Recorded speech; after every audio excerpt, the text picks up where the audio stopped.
Assalamualaikum warahmatullahi wabarakatuh. Alhamdulillah,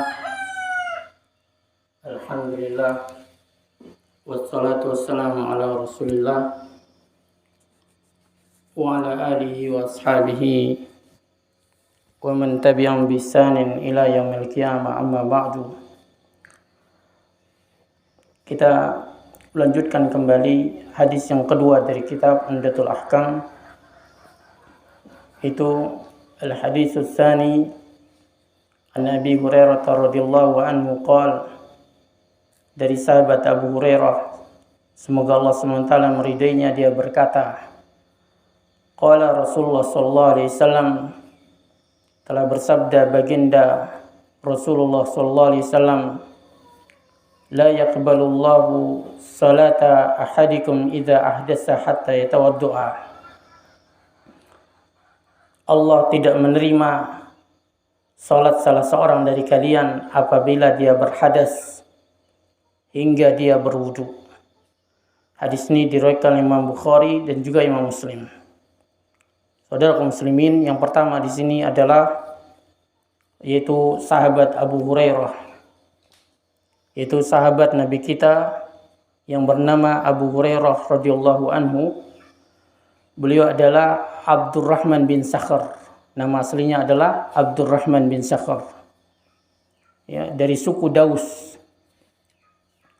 Itu beliau masuk Islam saat terjadinya perang Khaybar dan ikut dalam perang tersebut. Kemudian beliau senantiasa menyertai Nabi kita Muhammad SAW. Dan beliau memberikan perhatian yang khusus terhadap hadis-hadis Nabi kita Muhammad sallallahu alaihi wasallam. Ketika itu beliau berusia yaitu 30 tahun. Ya, beliau berusia 30 tahun, dan ini menunjukkan kepada kita ya, usia tidak menghalangi seseorang dari belajar agama. Ya, sebagaimana disebutkan dalam kitab Ta'zimul Ilmi, ya, wala yutawahham annal kabira la yata'allam. Ya, setelah beliau menjelaskan tentang yaitu keutamaan belajar di masa muda. Ya, lalu dikatakan jangan dipahami bahwasanya orang tua, orang-orang besar berarti tidak berhasil menuntut ilmu. Ya, bahkan para sahabat Nabi kita Muhammad SAW ini mereka belajar di masa tua mereka. Ya, salah satunya adalah sahabat Abu Hurairah radhiyallahu anhu. Ya, dan mendapatkan bagian yang banyak dalam ilmu. Ya, hanya saja yang menghalangi seseorang dari belajar di masa tua adalah banyaknya penghalang, kesibukan, banyaknya tanggung jawab. Nah, kalau dia bisa menghilangkan itu dari dirinya, maka dia akan mudah untuk mendapatkan ilmu. Ya. Makanya para sahabat mereka betul-betul memperhatikan ilmu. Lihat bagaimana sahabat Abu Hurairah. Ya. Beliau mendapatkan keletihan di dalam menuntut ilmu. Ya. Namun beliau sabar. Beliau pernah bercerita, aku pernah terjatuh antara mimbar dan kamar karena lapar. Ya, sehingga orang yang lewat berkata, "Hei, orang ini gila." Ya, kata Abu Hurairah, aku tidak gila, akan tetapi aku kelaparan.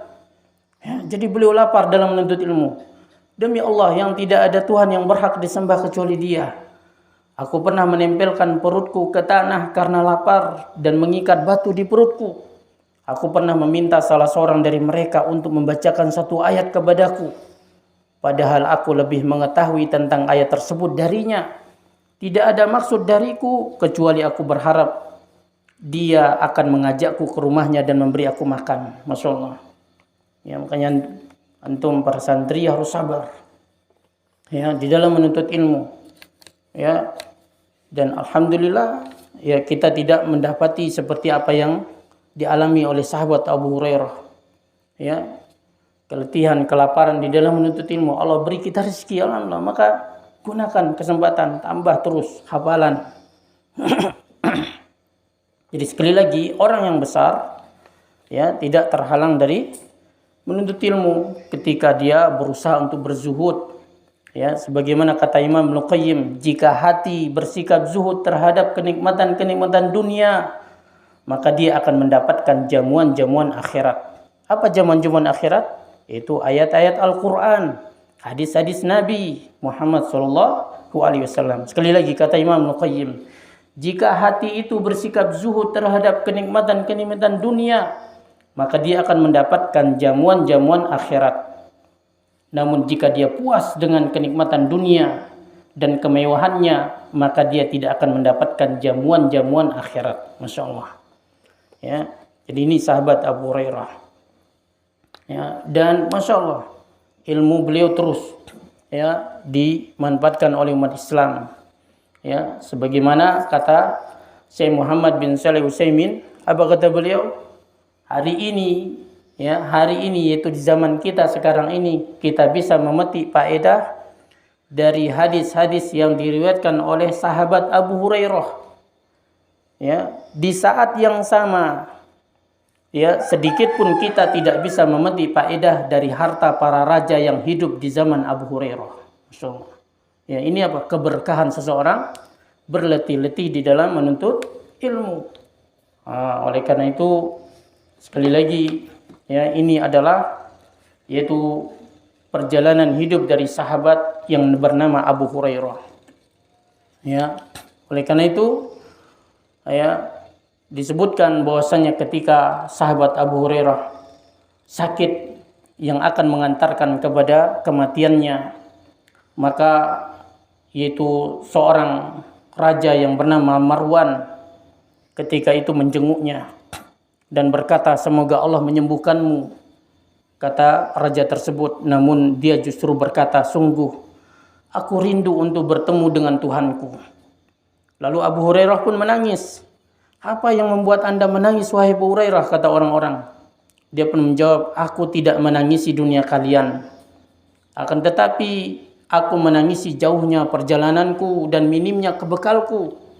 Sesungguhnya aku sedang mendaki sebuah jalan yang terjal menanjak, yang ujungnya adalah surga ataukah neraka. Aku pun tidak tahu berujung di manakah aku akan berhenti. Masya Allah. Ya, oleh karena itu saudara kaum muslimin, sejarah telah menulis dengan tinta tebal sebuah peristiwa yang termasuk salah satu peristiwa besar, yaitu pada tahun 59 Hijriah, yaitu peristiwa wafatnya seorang sahabat Rasulullah Sallallahu Alaihi Wasallam dan murid yang unggul, yaitu seorang yang bernama Abu Hurairah Ad-Dausi Al-Yamani. Sesudah kehidupan yang syarat dengan ilmu, ibadah dan amal soleh, masyarakat menangisinya dan bersedih dengan kesedihan yang mendalam.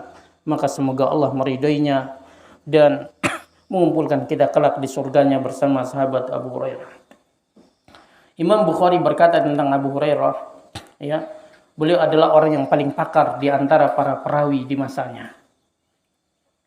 Ya, para ulama menyebutkan bahwa Abu Hurairah telah meriwayatkan hadis sebanyak 5.374 hadis dari Nabi kita Muhammad sallallahu alaihi wasallam. Ibnu Umar berkata, ia paling serius di antara kami dalam menyertai Nabi dan termasuk orang yang paling tahu dari kami tentang hadis-hadis Nabi Muhammad SAW. Nah, salah satu hadis beliau adalah apa yang kita baca pada pagi hari ini. Itu apa? Allah tidak menerima salat salah seorang di antara kita apabila dia tidak berwudu, apabila dia berhadas hingga dia berwudu. Ya, apa makna hadis ini? Makna hadis ini adalah agama kita yang mulia menunjukkan dan membimbing kita ketika kita sholat agar jangan sampai kita masuk ke dalam sholat kecuali dalam keadaan yang baik, kecuali dalam kondisi penampilan yang bagus, yang indah, hati yang bersih. Ya, kenapa? Karena sholat ini adalah penghubung yang kuat antara seorang hamba dengan Tuhannya. Ya, masa sih kalau kita berjumpa dengan itu pemimpin dunia, kita bertemu dengan bupati misalkan atau presiden, ya, masa kita pakai pakaian yang bagus saja? Ya, masa ketika bertemu dengan mereka kita menggunakan penampilan yang luar biasa? Lalu kita bertemu dengan pencipta kita yang dia menghidupkan kita, yang dia memberi kita rezeki, yang dialah yang memberikan kita harta dan kekayaan. Lalu kita acak-acakan, ya, lalu kita asal-asalan. Tidak. Salat ini adalah jalan untuk kita bermunajat kepada Allah. Ya, karena itulah diperintahkan untuk bagus-bagus kondisi dan keadaan ketika salat. Salah satunya adalah dengan cara berwudu, ya, dengan cara berwudu. Nah, orang yang salat yang tidak berwudu mardudatun, maka salatnya itu ditolak dan tidak diterima oleh Allah Subhanahu wa taala. Maka faedah yang bisa kita petik dari hadis ini adalah bahwasanya salatnya orang yang tidak berwudu itu tidak diterima oleh Allah SWT. Lantaran wudu adalah salah satu syarat sah salat. Ya. Kemudian yang kedua, hadas itu adalah pembatal wudu. Ya. Hadas adalah pembatal wudu. Ya. Kemudian itu hadis yang ketiga, an Abdullah bin Amr bin As wa Abi Hurairah wa Aisyah radhiyallahu taala anhum, dari sahabat Abdullah bin Amr bin As, dari Abu Hurairah, dari Aisyah, semoga Allah SWT meridai mereka. Qalu, mereka berkata, qala Rasulullah sallallahu alaihi wasallam, telah bersabda baginda Rasul sallallahu alaihi wasallam, wailun lil aqabi minan nar, ya, maka celakalah bagi tumit-tumit itu dari neraka. Ya, maksudnya itu tumit yang tidak terkena bagian anggota wudu, ya, maka dia diancam dengan neraka. Ya, jadi hendaknya kita memperhatikan ketika kita wudu, karena ada bagian-bagian, ya, anggota wudu kita yang tidak sampai air wudu ke situ. Nah, Nabi SAW melihat seseorang yang ditumitnya sebesar biji logam itu tidak terkena air wudu, masih kering. Maka Nabi mengatakan diancam, yaitu diancam dengan neraka orang yang tidak perhatian dengan wudunya. Inilah dia pelajaran kita pada pagi hari ini, dan insya Allah itu penjelasan hadis ini kita akan lanjutkan pada pertemuan berikutnya. Wallahu ta'ala a'lam wa sallallahu ala nabiyina Muhammad wa akhiru da'wana alhamdulillahi rabbil alamin. Wassalamualaikum warahmatullahi wabarakatuh.